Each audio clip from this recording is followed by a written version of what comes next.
Vamos lá.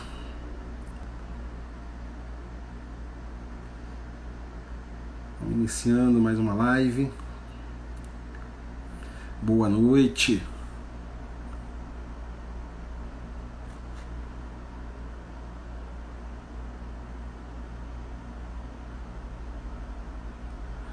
Boa noite. Vamos entrando.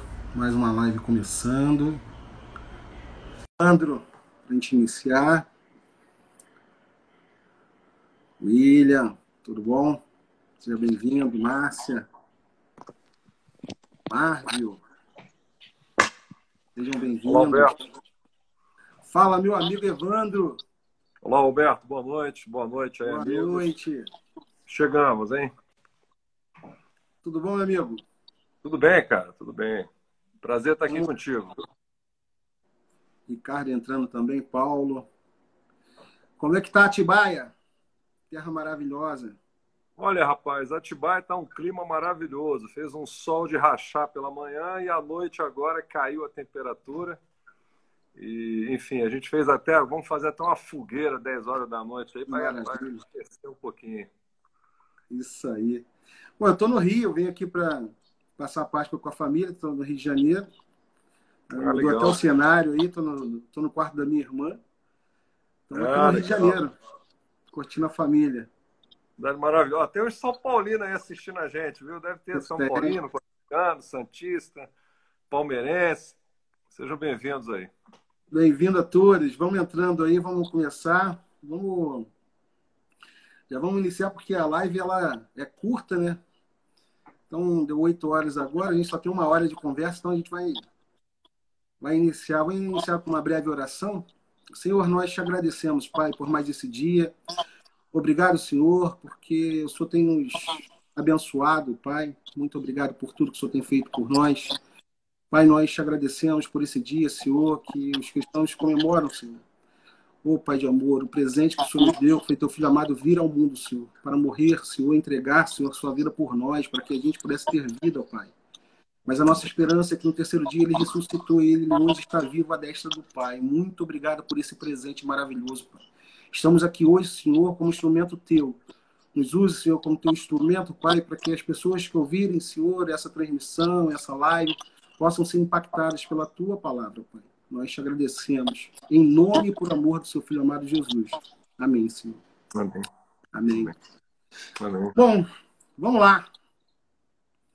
Vou iniciar apresentando um pouco do meu amigo Evandro. Depois você complementa aí essa apresentação. Tá Bom, bom. amigo Evandro, mentor, conselheiro, formado em teologia, sócio-diretor da Backup Seguros e fundador dos Encorajadores, esse projeto maravilhoso. Nós vamos falar um pouco hoje também sobre esse projeto. Bom, nossos amigos estão entrando aí. Se tiverem alguma pergunta para fazer, pode mandar aí que a gente vai estar selecionando algumas perguntas para falar no finalzinho. Passar aí para o Evandro. Sou aqui somente um facilitador. Quem vai tocar esse barco aí é o nosso amigo e responder algumas perguntas. Bom, Evandro, vamos iniciar a nossa live e gostaria que você explicasse para quem nos assiste, né, nesse momento, ou quem vai assistir depois, o que é encorajamento. Humberto, encorajamento tem a ver, algumas pessoas consideram encorajamento como uma força, outros consideram como uma virtude. Mas na raiz da palavra, encorajamento tem a ver como dar coragem, motivar, incentivar, apoiar, dizer, vamos juntos. Me agrada muito a imagem de um poço e dentro dessa imagem eu tenho que içar alguma coisa que está lá. O encorajamento é o içamento de algo que está dentro e que, de repente, necessita sair. O encorajamento ele é uma direção no cristianismo muito forte, baseado nessa ideia do encorajamento mútuo, que a gente pensou nesse projeto. Então, o encorajamento ele está hoje permeado na sociedade, nas relações familiares, nas relações de amizade, nas relações corporativas, nas relações sociais. o encorajamento esbarra nessas relações todas. Eu entendo muito o encorajamento como virtude, né? Porque a gente vai ter nesse bate-papo aí, em algum momento a gente vai falar sobre uma perspectiva cristã, mas os encorajadores, eles estão em toda parte da sociedade. Se a gente for fazer aqui uma linha do tempo, uma pesquisa com cada pessoa que está nos assistindo nessa noite e perguntar para eles o seguinte: você teve um encorajador na sua vida? Eu tenho certeza que a cada 10, 9 vão falar: pô, eu tive. Eu tive meu pai, minha mãe, meu tio, meu avô, minha esposa, alguém ligado, um professor, né? Um amigo bem chegado. Ao longo da vida, sempre, independendo das fases da vida, a gente tem diversos encorajadores, né? Então, o encorajamento é essa virtude que impulsiona eu ir adiante, eu ir na direção do outro. Eu acho que isso é o nosso entendimento sobre encorajamento.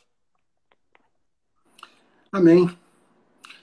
Bom, nesse sentido, nós estamos vivendo hoje momentos muito difíceis, né, Evandro? No Sim. país, nosso país, não só em relação à saúde, em relação ao contexto econômico do país, mas eu vejo que principalmente em relação à fé das pessoas.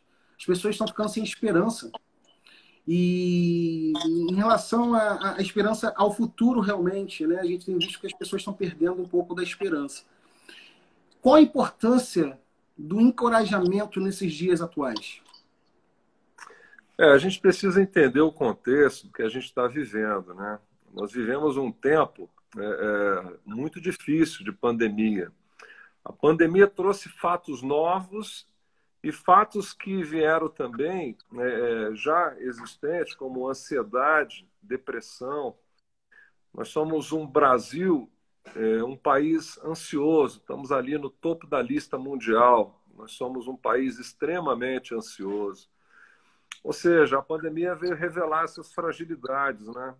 A gente hoje tem um quadro de ausência de esperança, nós temos muita tensão, polarização, nós temos um conjunto de brigas de ordens sociais, políticas. Isso tudo está gerando um comportamento e afetando as relações humanas.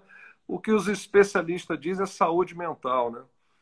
Então, Humberto, quando a gente se depara com um quadro que a gente não tem controle, que a gente tem pouco conhecimento, que a gente necessita muito de discernimento, de sabedoria do alto para poder caminhar na direção de Deus e na direção de uma solução, eu compreendo que nós vivemos um tempo onde nós precisamos resgatar algumas coisas na nossa vida.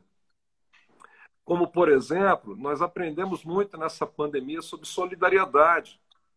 As pessoas que estão aqui na live, de alguma maneira, ajudou uma ONG, ajudou uma família, se envolveu num projeto social, ajudou o vizinho, procurou se inteirar mais acerca das questões sociais que envolvem a nossa nação. Enfim, isso é um conjunto de despertamento que aconteceu na pandemia, porque a sociedade, por ser individualista, nós somos individualistas e isso produz muito egoísmo. Somos muito autocentrados em nós mesmos, não queremos saber do outro. Nós temos pouco tempo para o outro, né? Então, a proposta dos encorajadores é talvez inverter o vetor um pouco para o que está acontecendo perto da minha casa, com os meus amigos, com os meus familiares, com aquelas pessoas que necessitam de ajuda. Então, o cenário do Brasil, ele despertou em algumas pessoas um pouco mais de generosidade, um pouco mais de solidariedade. E nessa direção, Alberto, o que eu penso? As pessoas mexeram tanto na ordem do meu conhecimento, afetou aquilo que eu conheço, o que eu pensava que conhecia, afetou também as minhas relações interpessoais e pessoais, afetou a maneira como eu vejo o mundo, né?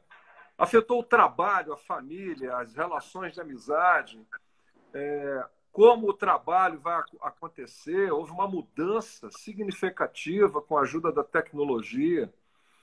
Tudo isso junto num tempo de um ano. Então é muita coisa, é muita mudança Em pouco tempo, né? pouco tempo, Humberto. E quando você fala de fé e esperança, me ocorre pensar que fé e esperança são, de fato, humanas, as virtudes. A fé tem a ver com tua relação com Deus, a relação individual. A fé ela tem que ser desenvolvida. A fé que agrada a Deus necessita de musculatura. E você só ganha e cresce na fé através da chamada escola da adversidade. Então, a fé e a esperança são elementos humanos que está à disposição. Isso, cada um de nós possui um pouco de fé e de esperança. Mas o que eu acho que, de fato, essa pandemia, Humberto, veio trazer para a gente é o significado profundo da palavra amor. Da palavra amor convertido em palavras.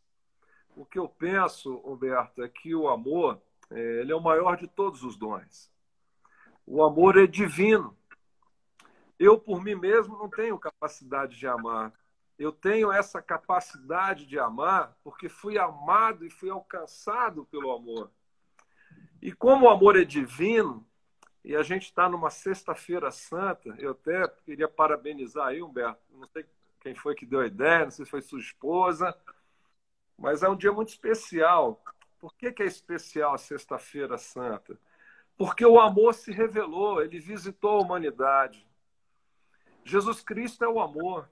A maior demonstração de amor que a gente pode encontrar é representado no dia de hoje, né? A maior demonstração, alguém dar a vida pelo outro é a maior demonstração de amor que alguém pode ter. Exatamente. Então significa o seguinte, que você me perguntava, poxa, Wanda, nesse contexto de sociedade, de Brasil e de mundo, onde a fé e a esperança sacodem, às vezes eu tenho muita fé, pouca esperança, às vezes eu tenho pouca esperança, nenhuma fé diante de tudo que vivo, presencio, com muita tristeza, Humberto, a cada semana, a cada dia, está chegando mais próximo um ente querido, um amigo de trabalho, alguém é internado, alguém está envolvido com essa doença terrível, que é o Covid. Isso entristece muito o nosso coração. Mas o que eu penso, talvez, para a gente refletir, é a respeito de uma revisão de como nós estamos amando. Porque o amor pode ser uma síntese. Na minha vida, eu posso me tornar, talvez, um filho melhor. Eu posso, talvez, me tornar um cunhado melhor, um genro melhor, um filho melhor, um empregado melhor, um empresário melhor, quando eu começo a perceber que a minha vida não está somente autocentrada naquilo que eu quero, desejo e almejo, mas a minha vida necessita ter utilidade e necessita pensar no próximo. Então, eu acho que a pandemia veio trazer essas reflexões, Humberto, para todos nós, né? Com certeza. Se eu tenho a minha fé em Deus, ou se eu não tenho fé nenhuma em nada, a pandemia, de alguma maneira, ela mexeu com toda essa estrutura, essa modelagem, essa maneira de pensar, essa maneira de ver o mundo, essa maneira de compreender situações, né? Então, eu creio que, dentro dessa dinâmica, eu acho que nós estamos em busca de um amor verdadeiro, de rever o nosso amor com o próximo, com a minha esposa, com os meus filhos, que eu tanto amo, e os meus amigos, que me fazem muito sentido nesse tempo de pandemia, né, Humberto? Abrindo um parêntese, com certeza, os amigos fazem diferença, né? Com Quantos certeza. amigos que nesse período de pandemia enviou uma mensagem, apoiou você, te deu encorajamento, te deu uma palavra de ânimo, né? Te deu um Faz toda a abraço. diferença, né?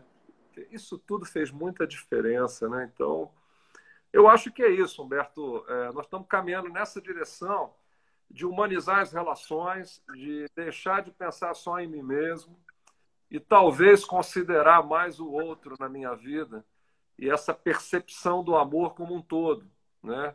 O amor como um personagem divino que me abraça nessa pandemia e diz o seguinte: você tem valor, filho.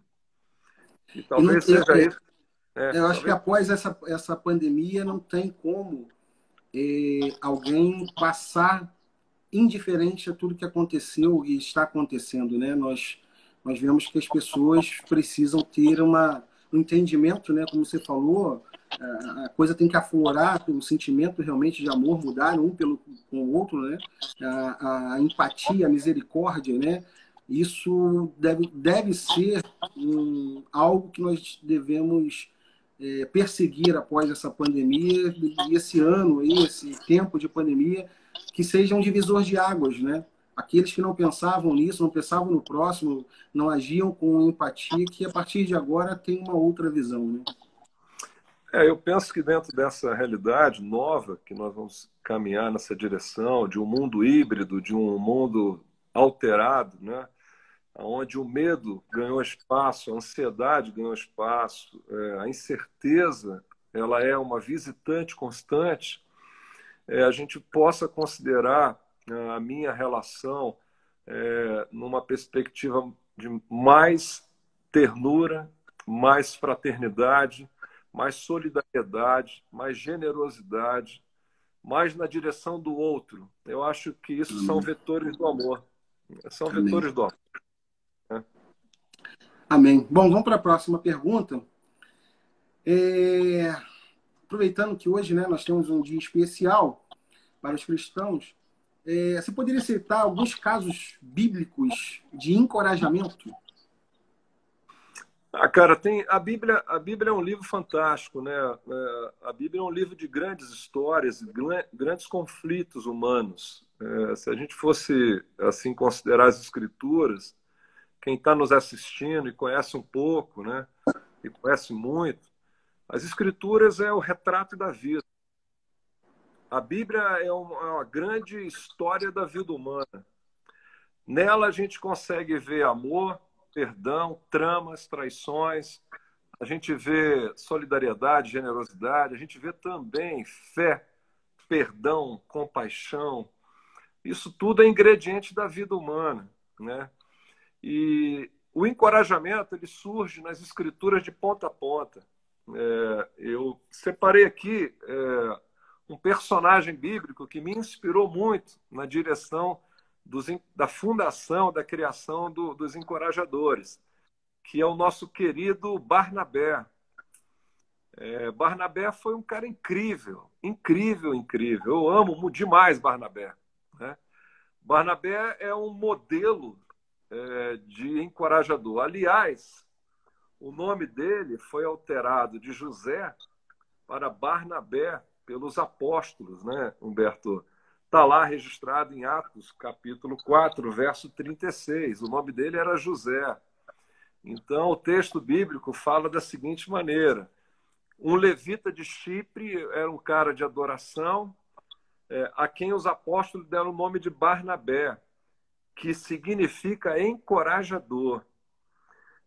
Abrindo um parênteses, eu acredito muito nessa composição de nome revelando quem você é, né? Os judeus sabem muito disso, então eles esperam até um pouquinho, quem sabe da cultura judaica. O nome está muito atrelado à personalidade da pessoa. Então, encorajador é este homem que dá ânimo, coragem. E a gente pegando a história de Barnabé, que era um judeu, a gente vê nele um modelo, um padrão de um homem que encoraja outro homem. E não é qualquer homem que Barnabé toma conta, né, Humberto? Barnabé toma conta simplesmente do grande apóstolo Paulo, o homem dos gentios, os homens das cartas, o maior evangelista do Novo Testamento, o cara das 3 viagens, né, dos 3 eixos. Barnabé, então, foi o cara que disse para o bandido o seguinte: cara, fica comigo, eu acredito em você. Eu acho que você, apesar de ser quem você é, e eram contemporâneos, há estudos que apontam que Barnabé veio de uma escola muito similar de Paulo e são contemporâneos.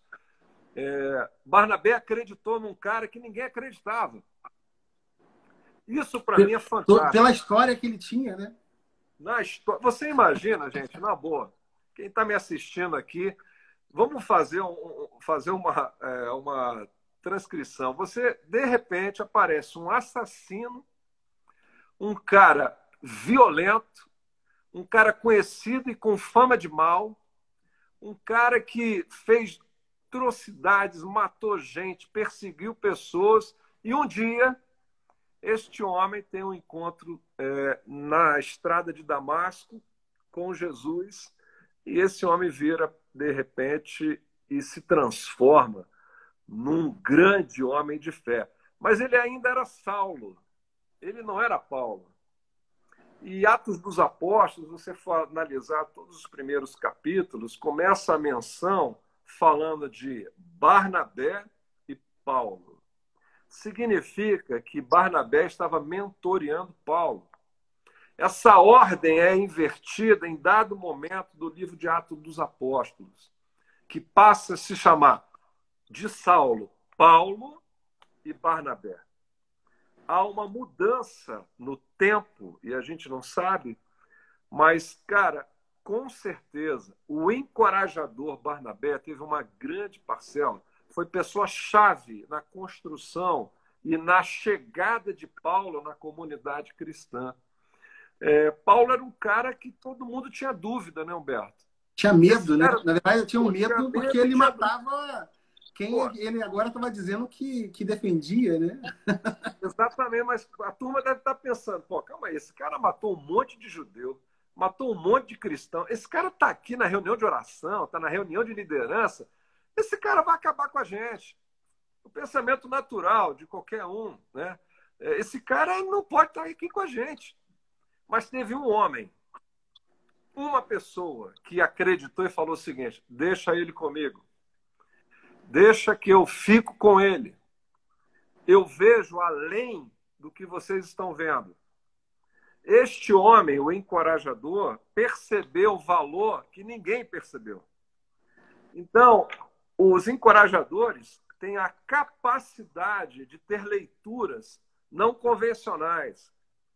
O encorajador, ele percebe potencial nas pessoas. O encorajador, ele observa e tem as leituras perfeitas no que se diz respeito a que o que este homem, esta mulher, este jovem, essa jovem, pode se tornar. Nós vivemos um tempo de descrédito, um tempo onde ninguém valoriza absolutamente nada. Meus filhos estão estudando no ensino médio, né? O Natan terminou o ensino médio ano passado. Foi um ano difícil de pandemia, estudo online, mas eu trabalhava e ele estudava do meu lado, né? E eu percebia, e eu chegava junto quando tinha que chegar, mas o movimento, a dinâmica, é de total desinteresse por conhecimento, indiferença com a aula do professor. Então, os valores da nossa sociedade estão em xeque, porque está faltando Barnabés na nossa sociedade. Eu acho que está faltando na nossa geração mentores que possam investir na vida de pessoas. Eu estava olhando agora uma reportagem, um tempo atrás, do primeiro tenista mundial que passou o Federer agora, o croata, né? Eu fui ler a história desse cara, eu fiquei impressionado. Ele ia para uma quadra de tênis ainda pequeno e teve uma mentora, uma Barnabé, que olhou para ele e falou: você quer aprender? E deu a ele a oportunidade de começar a treinar. Esse moleque se tornou, depois de anos, campeão de vários torneios. Me esqueci até o nome do cara agora, daqui a pouco eu lembro. Vou falando, eu lembro. O croata é o tenista número 1 do mundo. E ele ganhou o primeiro torneio de Wimbledon. E sabe o que ele fez?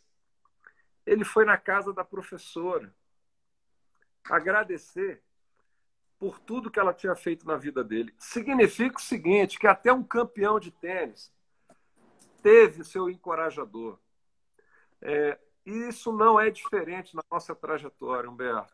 É o de, Cada é, um não tem... de Djokovic. Djokovic, exatamente. Esse cara aí que eu gosto demais dele. Um cara humano, um cara muito... Ele gosta muito do Brasil, eu não sabia disso. E o relato da história dele é muito legal com a professora que encorajou ele a começar a treinar tênis. Quantos encorajadores, assim, a exemplo de Barnabé com Paulo, estão aí na nossa sociedade? Talvez você que está assistindo a nossa live, né, entrou aqui a convite do Humberto, até mesmo o nosso convite. Fica aqui uma reflexão para você. Você tem encorajado quem? Né? Quem você tem ajudado? São perguntas que a gente...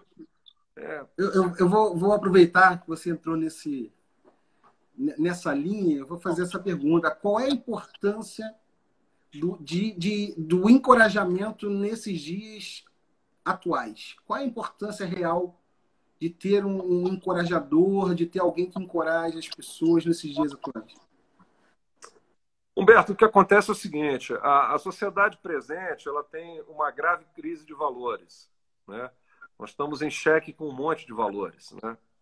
Nós sabemos o que é mais, o que é verdade, o que é transparência, o quem é que fala a verdade, se é que tem verdade, segundo as pessoas. Nós temos uma outra compreensão acerca do que é certo, do que é verdade. Eu acredito que o que mais precisamos nesse tempo de pessoas que possam, de fato, não só encorajar, mas ter uma vida coerente entre a prática e o discurso. Porque o que acontece hoje? A incoerência ela tem tomado e permeado a nossa sociedade. Nós não estamos mais considerando valores dos nossos pais. A pergunta que eu levanto aqui nesse bate-papo é: de onde vêm os nossos homens? De onde vêm as nossas mulheres, os nossos jovens, nossas futuras gerações? Elas vêm do mesmo lugar, dos nossos lares, das nossas conversas, das nossas reuniões na igreja, nas organizações. É daí que vem o Brasil, vem das ruas, dos campos da cidade. A questão é o que nós temos de mensagem para impactar essa sociedade. Eu, de fato, estou sendo sal e luz. O que eu tenho de habilidades e dons que eu possa desenvolver na direção do próximo? Então, Humberto, eu acho que nós vivemos dias que está em xeque valores tradicionais como família, trabalho, a compreensão do outro, da importância da vida. Nós queremos hoje viver, Humberto. Todo mundo nessa live aqui quer viver e quer uma vacina. Todo mundo deseja que essa pandemia acabe imediatamente, essa porcaria dessa pandemia. Ninguém aguenta mais viver sob a pressão do medo, de uma limitação de convivência, de não conseguir ver a família, abraçar minha sogra, minha mãe, meu tio, enfim. A turma não aguenta mais.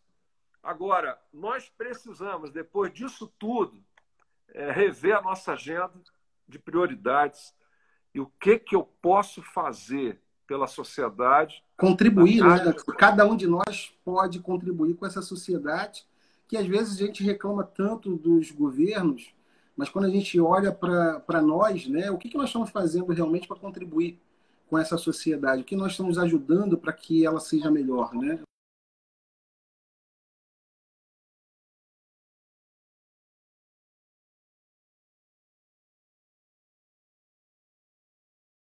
O valor de um motorista de ambulância, o valor de um enfermeiro. Nós descobrimos o valor de um médico que dá plantão 24, 36 por 24. Nós entendemos o valor de um cara que trabalha no IML. Nós entendemos muita coisa que a gente nem se interessava, porque a gente começa a perceber que o eixo da vida não está calcado somente em mim, que a vida é muito mais do que eu. A compreensão do todo da vida passa pelo amor ao próximo, passa pela compreensão dos mandamentos das Escrituras Sagradas e do grande mandamento de Jesus Cristo: ame ao próximo como a ti mesmo. Eu acho que esse é o grande mandamento que está hoje a sociedade, as multidões clamando. Tem alguém que me ama?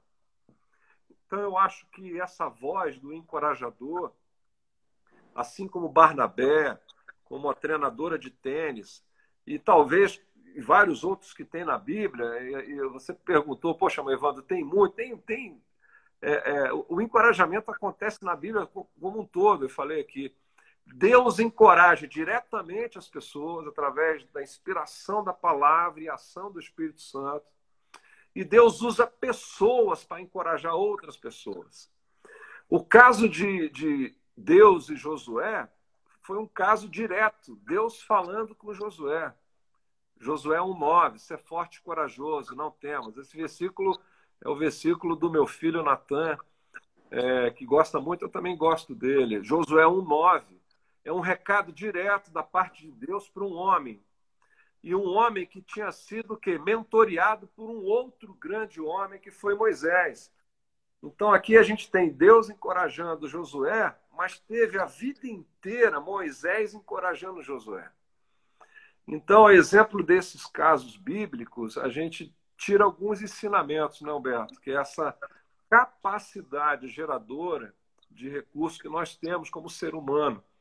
Seja na área social, na área profissional, na área médica, na área da tecnologia, na área social, na área, enfim, do comércio, do empreendedorismo. Quantas oportunidades nós temos na sua carreira, na sua profissão, de ajudar alguém, de ser um encorajador na vida de alguém. Humberto, eu sou órfão. Me permita aqui fazer um comentário. Eu sou órfão. Perdi meu pai aos 9 anos. Eu sei a dor de ser órfão. Talvez a turma aqui que está na live conhece um órfão no seu bairro, no seu prédio, ou soube através de um conhecido que uma família ficou sem pai e sem mãe ao mesmo tempo. Está na hora da gente chegar junto dessa turma. Talvez seja esse tempo de encorajamento com os órfãos, com as viúvas, com o pobre, com o estrangeiro. Nós estamos colocando a nossa vida aí numa nova perspectiva, Humberto. Eu acredito que é nessa direção. Eu vou pegar um gancho. Você falou sobre o tenista, né? Dele ter voltado lá para quem ensinou. Ele se tornou um dos maiores tenistas aí da atualidade. A gente vê a importância da gratidão. Qual a importância, né? Porque a gente tem o encorajamento, mas a gente tem a gratidão. E hoje as pessoas que estão assistindo essa live têm sido abençoadas por Deus em várias áreas. E uma forma de gratidão é a gente poder, como você falou, né, pegar uma pessoa e trabalhar com essa pessoa também. É uma forma de gratidão. O que você acha a importância da gratidão na nossa vida? Roberto, eu acho fundamental. Eu acho que a gratidão é um movimento que não tem muito a ver comigo, mas sim com o que Deus fez com a minha vida. A vida é um dom, a vida é uma dádiva. Quando eu acordo pela manhã, beijo a minha esposa, eu vou dar um abraço na minha filha Sofia, ali está manifesta a gratidão pela vida, porque eu acordei. Gente, eu acordei e hoje, na boa, eu acordei e respiro. É uma segunda dádiva. Eu não estou doente, é uma outra dádiva. Esse conjunto de dádiva, que é a vida, a gente tem que ser grato, sim. Eu acho que a gratidão, ela é, sim, um elemento importantíssimo na minha relação com Deus. Porque não é o que eu sou, não é o que eu tenho, é simplesmente quem Deus é na minha vida. Quando eu reconheço quem eu sou, pecador, eu sou um cara pesado às vezes, minha esposa tem uma paciência comigo do caramba, eu sou um cara chato, metódico, perfeccionista também, eu sou um cara às vezes chato, Não sei se só sou eu nessa live, se tem mais alguém parecido, né? Mas, cara, eu não vou nem dar a oportunidade para minha esposa falar, senão eu vou ter um problema. não, beleza. Então, eu acho que cada um de nós é bem esquisito de perto, né? Ninguém é normal, né? Já dizia, não sei quem foi que falou isso, se foi Caetano. Todo mundo é esquisito de perto, né? Mas quando a gente reconhece nossas limitações e a gente percebe o valor da vida e o valor da relação com Deus, o Criador de tudo, de todos, o Senhor da história, né? Essa sexta-feira é a manifestação do poder do Senhor da história, de quem detém a grandeza, de quem também detém o poder, a majestade, a soberania, a eternidade.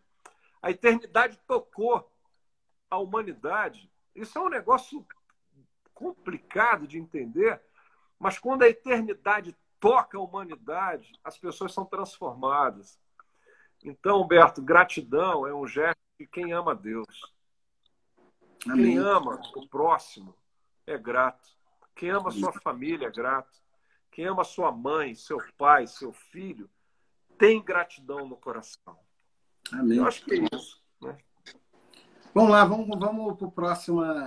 Eu queria que você explicasse um pouquinho o que é o projeto Encorajadores para o pessoal que está assistindo a gente aí. Beleza. O projeto Encorajadores nasceu num luto meu. Eu perdi minha mãe em 2016. Minha mãe faleceu em setembro de 2016 e naquela ocasião, como eu sou órfão, eu tinha uma ligação afetiva, emocional muito grande com a Dona Josefa, minha querida mãe. E eu passei uns momentos bem complicados. Eu entrei em 2017 muito mal. A Raquel, minha esposa, percebeu. Eu oscilava demais. Eu era um pêndulo, né? Eu estava bipolar, altos e baixos. Então aquilo não estava legal. E lá no meio do ano de 2017, eu acabei caminhando para uma psicóloga. Eu fui junto com a Raquel e com as crianças. Era até um encontro familiar de terapia, e eu não estava bem, né? E ficamos lá cerca de 1 hora e tivemos uma boa conversa. No final, ela olhou para mim e falou: Evandro, você não está bem, né? Eu falei: não tenho. Eu estou atravessando um luto. Eu perdi minha mãe, não tem nem 8 meses. Então, ela, posso te dar uma sugestão? Olha, meu marido é um pastor, ele faz um retiro chamado Revisão de Vida. Eu acho que seria muito interessante você participar. O nome dele é Osmar Ludovico, talvez alguém aqui já conheça. O Osmar se tornou meu amigo e hoje ele é meu mentor. O Osmar é um cara que eu admiro e compartilha a minha vida, a estrada da vida. E eu fui para esse mosteiro católico, né? Sem perguntar nada, sem saber o que era esse revisão de vida. Depois que eu entendi que era um programa para quem tem acima de uma faixa etária interessante, acho que acima de 35 anos, e ali você faz uma revisão da sua vida, você cria um novo direcionamento, e no final desse retiro você escreve um projeto de vida que você quer executar. E eu passei 5 dias no mosteiro, gente, vocês não têm a noção do que é isso. Para vocês terem uma ideia, eu cheguei lá de celular, né? E era proibido ficar ligando. Você tem um quarto, uma cama, uma escrivaninha e um banheiro. É o chamado cela dos monges. Ali eu percebi, Humberto, na boa, que os caras têm pouca coisa, mas têm profundidade. Eles têm tempo, coisa que a gente não tem na vida. Eles têm tempo. Tempo para refletir, para ler, para escrever, para, enfim, aconselhar, para compartilhar o que aprendeu. Quando eu saio desse mosteiro, e a experiência é longa, eu poderia ficar aqui falando só dessa experiência do mosteiro católico. Eu vou contar uma só, porque eu acho que é legal, e talvez alguém aqui sinta o desejo de fazer isso. Eu fiz isso em luto, num processo depressivo. Eu estava muito triste, meu coração estava triste com a partida da minha mãe. Então, eu fui quebrado para esse mosteiro, totalmente quebrado, né? E teve um dia, eu vou contar só esse episódio, são vários episódios, assim, muito especiais, particulares que aconteceram comigo. Teve um dia que o Osmar, o líder, falou o seguinte: ó, vocês procurem um canto aqui desse mosteiro e tenham um tempo para escrever uma oração baseado nesse texto. Bom, então o que, que eu fiz? Eu fui para a cozinha, uma cozinha inativa, que tinha uma que estava ativa e outra inativa. E eu me meti lá naquela que estava sem ninguém, que não tinha nada, né? Fiquei trancado lá, escrevendo a minha oração. E, um dado momento, eu começo a ouvir uns passos, um barulho, um grupo de senhoras chegando. E Humberto e amigos que estão nos assistindo. Todo mosteiro tem um abade. Quem é o abade? O abade é o líder espiritual máximo. Ele sai pouco lá do clausulado dele, ele passeia pouco, ele é o cara da parte espiritual do mosteiro, né? E vocês não sabem o que aconteceu. Eu na cozinha, sozinho, trancado, daqui a pouco abre a porta. Quem é que vem na minha direção lá, apresentando a cozinha fechada com um monte de irmã lá, de uma, eu não sei dizer de onde elas eram, o abade. Isso mesmo, o abade entrou na cozinha. Eu tomei um susto, coloquei a mão no peito, falei, caramba, eu tenho que sair fora daqui. Aí peguei meu caderno de oração, fechei, peguei minha Bíblia, falei, estou saindo fora. Quando eu estou saindo daquela grupo de senhoras, devia ter umas 10 senhoras, um pouco mais, e o abade, que é o grande personagem do mosteiro, é o cara que todo mundo, se for hoje, quer tirar uma selfie, dar um abraço, um beijo nele, né? E ele é bem fortinho, o abade, né? Então, rapaz, quando eu estou saindo de fininho pelo canto e elas estão entrando, elas me perceberam, eu fui elegantemente saindo pela direita, eu ouço uma voz interior, e acredito que foi a voz do Espírito Santo de Deus. Volta e dê um abraço no abade. Eu falei, não é possível, ele nem me conhece, não sabe quem eu sou. Mas a gente, 5 dias no mosteiro, fica muito sensível à voz de Deus. Porque você pensa muito na vida, você considera muito uma revisão de vida. Enfim, eu acabei fazendo o que essa voz interior pediu para me fazer. Eu fui na direção do abade. E, gente, foi um momento único e muito especial na minha vida e nesse encontro. Sabe por quê? Porque quando eu me aproximei do abade, ele olha para mim, eu olho para ele, as senhoras, assim, eu pedi licença, falei, abade, me permita, posso lhe dar um abraço? Humberto e amigos, ele olhou para mim com um olhar de pai e disse as seguintes palavras que cravaram na minha mente, no meu coração. Sim, meu filho. Esse sim, meu filho, para um órfão, ele abre uma janela, ele é uma estrada de restauração que vocês não podem imaginar. Quando um órfão ouve uma frase de um líder, e naquela ocasião ele era o meu líder espiritual, que é um padre, um monge, não sei como é que eles denominam lá, e ele me abraça e diz, sim, meu filho, eu me sinto naquele instante invadido por um amor sobrenatural. E eu caio em prantos no ombro do abade. E ele me abraça e fala, seja bem-vindo, meu filho. Então, Humberto, quando esse é só uma simples exemplo do que aconteceu lá comigo no Mosteiro Católico, quando eu vou para o final, o último dia, encerramento, o nosso líder lá, o Osmar Ludovico, pede para a gente escrever 2 ou 3 linhas de um projeto. E eu escrevo o seguinte no caderno, eu quero encorajar pessoas. E foi assim que nasceu o projeto dos encorajadores, gente. Eu sozinho, agora tenho mais um grupinho que tem me ajudado, minha esposa tem me ajudado, tenho tentado convencer minha filha e meu filho a me ajudar, mas já tem amigos chegando, você, Humberto, tem me ajudado, e outros irmãos têm me ajudado, porque é um trabalho voluntário, que não envolve grana, é um trabalho que quem quiser participar é bem-vindo. E nós lançamos aí esse ano, 3 anos se passaram, acho bom a turma entender. Eu fiquei grávido dessa ideia, pensando como é que eu ia colocar isso em prática, como é que eu poderia montar alguma coisa. E, para nossa alegria, os encorajadores recebeu aí um vamos lá no final do ano passado, através de uma família muito querida, de amigos, o Hugo, a Tatiana e o Lucas. E aí eu abro um parênteses, porque eu preciso falar dele. O Lucas é amigo do Natan, meu filho. O Lucas tem 20 anos de idade, se eu não me engano, ou 19 ou 20, agora eu não sei. O Natan tem 18, ele é 1 ano e meio mais velho que o Natan, deve estar completando 20 agora. O Lucas sempre vinha passar as férias com o Natan em Atibaia, onde a gente tem uma casa, aqui na Palavra da Vida, nas férias de julho. Desde pequenininho, eles são amigos desde quando tinha 6, 7 anos. E ele ficava aqui com a gente, andando de bicicleta, piscina, jogando bola, brincando com o Natan. Eles cresceram juntos. E o Lucas, volta e meia, quando entrou na adolescência, ele começou a pintar. A história é linda dele, depois, quem puder acompanhar.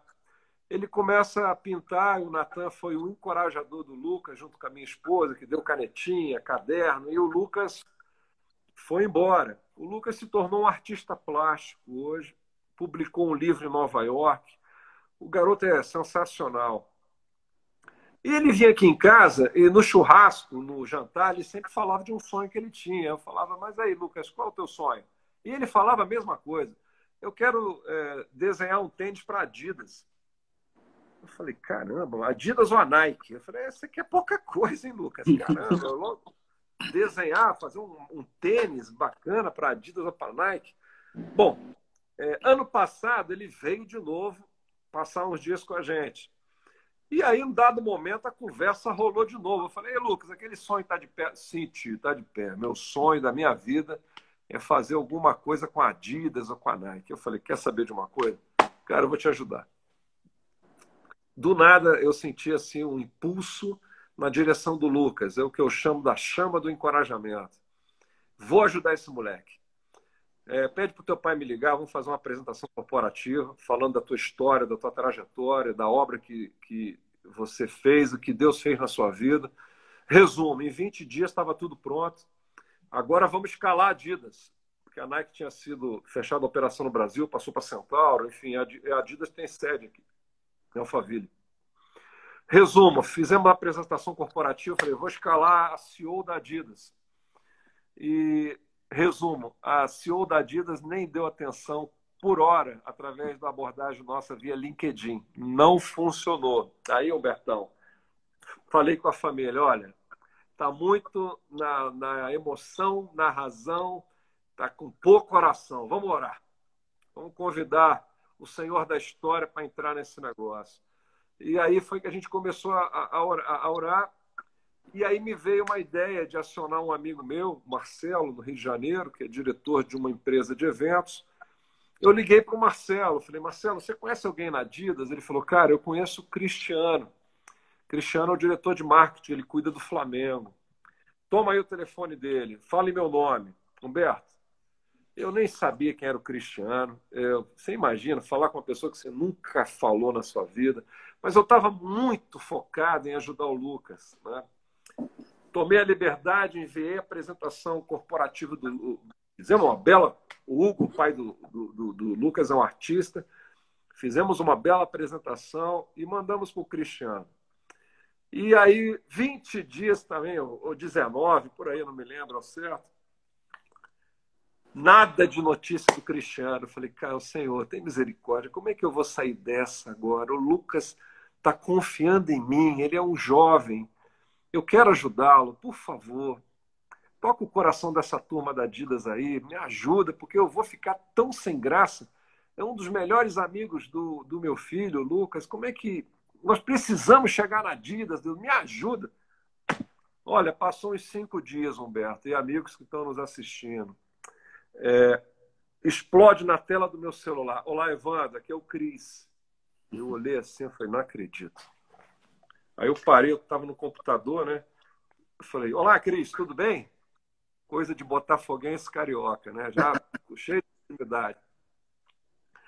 Aí ele falou, tudo bem, cara, a gente olhou aqui o trabalho do Lucas e nós amamos o projeto do Lucas. Eu falei, sério? Aí ele, sério, cara. E nós gostaríamos muito de presentear o Lucas. A Adidas, nesse momento de pandemia, isso foi no finalzinho do ano, outubro para novembro, nós estamos em pandemia, a gente está trabalhando home office, os projetos da Adidas não são feitos no Brasil, são no QG, mas enfim, nós amamos tanto, nos reunimos aqui, o VP de Marketing, de Inclusão Social, a CEO da Adidas, eu e a equipe de Marketing, e a gente resolveu presentear o Lucas. Nós gostaríamos de dar um kit com toda a linha de produtos da Adidas. Aí eu falei, mas o que acontece é o seguinte, me deu aí um estalo, o Lucas tem um irmão de 11 anos, o Davi, ele sem problema, manda aqui o tamanho dele, quanto é que ele calça, o carro da Adidas e eu irei na casa do Lucas. Eu falei, meu amigo, é o seguinte, você pode repetir tudo isso para a mãe do Lucas? Eu vou te passar o telefone dela, é Tatiana, o nome da mãe dele. Eu acho que eles vão ficar tão felizes em saber que a Adidas prestou atenção no Lucas. Pô, Evandro, vai ser um prazer conversar com eles diretamente. Falei, cara, eu saio do circuito, termino aqui, obrigado por você nos atender. Humberto, essa história foi tão linda que teve um desfecho que a Adidas foi na casa do Lucas, presenteou o Lucas, presenteou o Davi, irmão do Lucas. E eu fiquei muito feliz. E o meu desespero acabou, porque eu falei, caramba, deu certo. Mas se desse ruim, eu ficaria mal na fita com o meu filho, Natan. Mas graças a Deus foi um momento de muita alegria para aquela família. E o sonho do Lucas continua de pé, mas ele pelo menos teve acesso e a Adidas conheceu o trabalho dele. Foi visto, né? Dele, e a história dele talvez pode cruzar com a Adidas em algum momento. Eu acho que essa é a função do encorajador. Não é porque fui eu, talvez os colegas que estão nos assistindo tenham feito coisas maiores do que isso. Eu acho que o encorajador, ele compra esses projetos impossíveis e entra na briga para ajudar quem ele ama. Acho que é isso, Humbertão. Nasceu assim. Amém. Os encorajadores. Fala para mim aí os princípios dos encorajadores em 2 minutinhos, que a gente já está indo para o finalzinho da live. Olha, Humberto, eu acho que 2 minutos é coisa de vascaíno para botafoguense, mas vamos lá. Os encorajadores, na sua estrutura, têm 7 princípios, mas 2 deles que eu gostaria de deixar aqui para você que está nos ouvindo, e quem sabe você, numa próxima conversa, a gente volte nesse assunto, que é o seguinte: tenha um mentor na sua vida e invista em um aprendiz. Eu queria lançar um desafio aqui, Humberto, em 2021, a quem está nos assistindo. Por favor, em 2021, adote um aprendiz, uma pessoa que você possa ser um guia, um orientador, que você possa ajudar. Tenha no seu campo de visão um aprendiz que você possa ajudar, né? Segunda coisa que eu gostaria de deixar aqui no final da nossa live é: tire um tempo com a sua família. Amigos, você é solteiro, casado, desquitado, viúvo, priorize a sua família nesse tempo de pandemia. Ame a sua família, tire tempo com ela, almoce, curta a sua família, declare o seu amor pelo seu pai, pela sua mãe, pelo seu irmão, pelo tio. Eu acho que é isso. Está chegando gente aí, ó, no final da live. Humberto, 2 princípios rapidamente. Amém. E o desafio está lançado aí para todos que assistirem, né, essa live. Acho importantíssimo, né? Se cada um fizer um pouquinho, né, a gente consegue mudar essa nação. Acho que é importante. Bom, para a gente terminar, eu gostaria que em 5 minutos aí você pudesse trazer para a gente uma palavra de oração para quem está nos assistindo, para as famílias que estão nos assistindo, sendo representadas, e também, principalmente, para o nosso Brasil, né, que está passando por esse problema tão difícil aí. Traz uma palavra de oração para a gente poder estar encerrando essa live. Bom, Alberto, agradeço a oportunidade. Obrigado para quem Eu chegou que agradeço. agora. Tem aí os nossos irmãos aí, o Edu, meu amigo de longa data lá de São Paulo, o Kleber, a Kátia, gente aí que eu conheço, até a Leonara entrou aí. Eu fico feliz de vê-los aqui. A oração é um lugar de encontro. A oração, tem gente do judô aqui também. Poxa, um abraço para a turma do judô, o esporte que eu amo demais. E a oração é um lugar onde a gente encontra nossas debilidades, nossas limitações, e a gente coloca diante de Deus. Então eu queria te convidar, pela tua fé, que a gente ore junto pela nossa nação, tá bom? Fecha os seus olhos, se você não quer fechar, fique com ele aberto, mas eu queria orar por você e pela nossa nação. Pai amado, em nome de Jesus, eu queria agradecer por essa oportunidade, por essa conversa com o Humberto. Agradeço pela amizade, pela vida dele. E nesse instante queremos colocar todos os ouvintes, em especial as famílias do Brasil, as famílias enlutadas, aqueles que perderam seus entes queridos, estão caminhando num vale de tristeza e luto. Que o Senhor derrame sobre a vida deles graça, bondade e ânimo, dando coragem para prosseguir, dando coragem para viver, coragem para se relacionar e coragem para continuar caminhando. Pai, abençoe os homens e mulheres jovens que estão no leito de uma enfermidade, de uma UTI. Ó Deus, tem misericórdia, toque a vida desses homens, mulheres, jovens, com teu poder, que eles sejam curados. Pai, tem misericórdia da nossa nação, dos nossos governantes, que eles tenham bom senso, juízo e sabedoria para cuidar dessa linda nação. Obrigado pela vida, obrigado pela tua presença em nós, obrigado pelo amor que nos une, obrigado pelos nossos amigos, obrigado pelas nossas famílias. Nós oramos, Senhor, agradecidos em nome de Jesus. Amém. Amém. Amém. Bom, obrigado a todos que participaram. Evandro, muito obrigado por ter aceito o convite. Obrigado aí pela tua vida, a vida da sua família, que o Senhor possa estar derramando realmente bênçãos sobre todos. Muito obrigado por essa oportunidade aí, que possamos ser instrumento de Deus nessa terra. A gente possa realmente estar derramando, né, e demonstrando o amor que Ele quer que a gente demonstre pelos outros. Muito obrigado a todos. Obrigado, Um abraço aí, turma. Grande abraço. E olha, obrigado. Vamos entrar lá no Instagram dos Encorajadores, Encorajadores_oficial. Tem muita coisa boa lá. Pode entrar lá, Encorajadores, entra no Instagram, acompanha lá o trabalho, o projeto, é importante. Muito obrigado a todos que participaram, uma boa noite a todos, tenham um bom final de semana. Deus abençoe.